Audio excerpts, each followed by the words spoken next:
नमस्कार, जय भीम. माझं नाव मनीषा मोहन तिकोटे. मी प्रभात क्रमांक 10 मधून नगरसेविकेसाठी उभा आहे.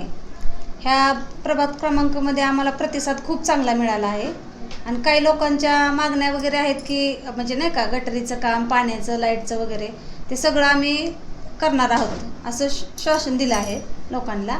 आणि आदरणीय विजयदादासाहेब, बाळदादासाहेब, भैयासाहेब आणि शिवबाबासाहेब ह्यांच्या मार्गदर्शनाखाली आम्ही सगळी कामं करण्याचा निर्णय घेतलेला आहे. आता महिला म्हणून तुम्ही महिलांमध्ये जात असताल, विरोधक महिलांच्या लाडकी बहिणीचा मुद्दा पुढे करतात.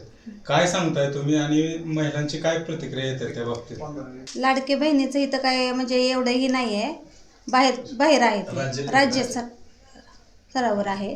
आणि इथं सगळं मोहिते पाटलांचंच म्हणजे कार्य चालत आहे. आणि इथल्या महिलांचं एकच मागणी आहे की आमची फक्त विकास करून द्या, बाकी दुसरं काही नाही. लाडक्या बहिणीचं वगैरे इथं काही नाही, एवढं पैशांचं वगैरे काही नाही. आता तुम्ही महिलांचा आपण विषय बोलतोय, आपल्या नगराध्यक्ष पदाच्या उमेदवार एक दलित समाजातून येतात, त्यांच्यावर विरोधकांनी त्यांच्या शिक्षणाचा मुद्दा पुढे केला, त्यांच्यावर खालच्या स्तरावर जाऊन आरोप केले. कसं तुम्हाला वाटतं, ह्यातल्या महिलांचा काय प्रतिक्रिया आहे, तुमची काय प्रतिक्रिया आहे? नाही, माझी तर एकच मागणी आहे, प्रतिक्रिया आहे म्हणजे की सर्वसामान्य महिलांवर हा आरोप केलेला आहे त्यांनी. कुठलीही महिला कुठलंही कार्य करू शकते. आता अण्णाभाऊ साठे फक्त 1.5 दिवसाची शाळा झालेली आहे त्यांची, पण त्यांची किती पुस्तकं वगैरे लिहिलेले आहेत. तसेच महिला, कुठलीही महिला काम करू शकते. कुठल्याही महिलेला तुच्छ लेखण्याची ह्यांची म्हणजे ही गरज नाही आहे. मला एवढंच सांगायचं आहे की कुणीही असं महिलांवर असा आरोप करू नये. गेले 10 वर्ष झाले शिवबाबांच्या मार्गदर्शनाखाली काम चालू आहे. असंच काम पुढेही चालू राहील.